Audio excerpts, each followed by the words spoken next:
ఇందాక గఫూర్ గారు అన్నట్టు క్యాబినెట్ సైజ్ తగ్గిపోయింది, వేరియస్ రీజన్స్ వల్ల, మన నిబంధనలు మార్చుకోవడం వల్ల అనేది ఒకటి.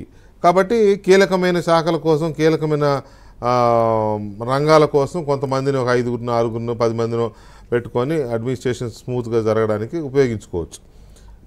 ఆయన ఉన్నప్పుడు రాజశేఖర రెడ్డి గారు అప్పుడు ఆర్థిక శాఖకి సోమయాజు గారు, ఇరిగేషన్కి శర్మ గారు, సిఎస్ రావు గారు, ఇంకొక దీనికి ఆయనేమో పబ్లిక్ అఫైర్స్కి కేవీపీ రామచంద్రరావు, 4, 5.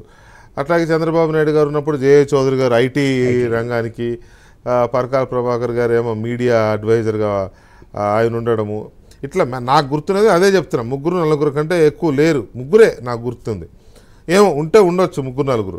సో ఈ నేపథ్యంలో వాళ్ళ వల్ల ఒక ఫ్రూట్ఫుల్ ఇది వస్తుంది. ఒక ప్రభుత్వానికి, ముఖ్యమంత్రికి అవసరమైన ఫీడ్బ్యాక్ ఇవ్వడము, ఎప్పటికప్పుడు మదింపు జరుగుతూ ఉంటుంది.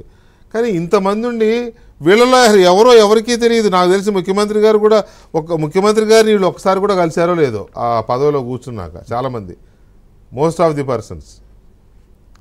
సో గతంలో ఉన్న సలహాదారులు లేని ప్రభుత్వాలకి, ఇంతమంది సలహాదారులు ఉన్న ఈ ప్రభుత్వానికి ఉన్న డిఫరెన్స్ ఏంటి?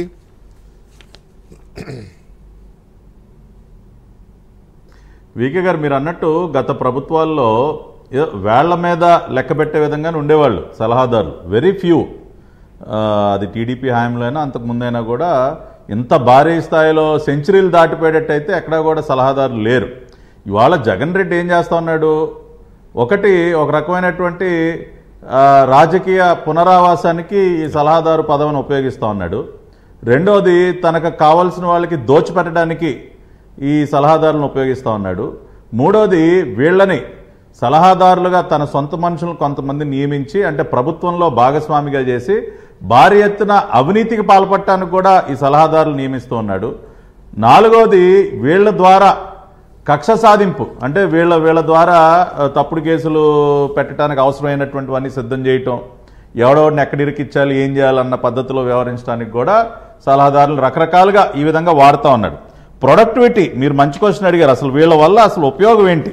ఇప్పుడు దాదాపుగా 650 కోట్లు, ఒకటి కాదు రెండు కాదు, ప్రజాధనాన్ని తగలేశారు. అంటే సారీ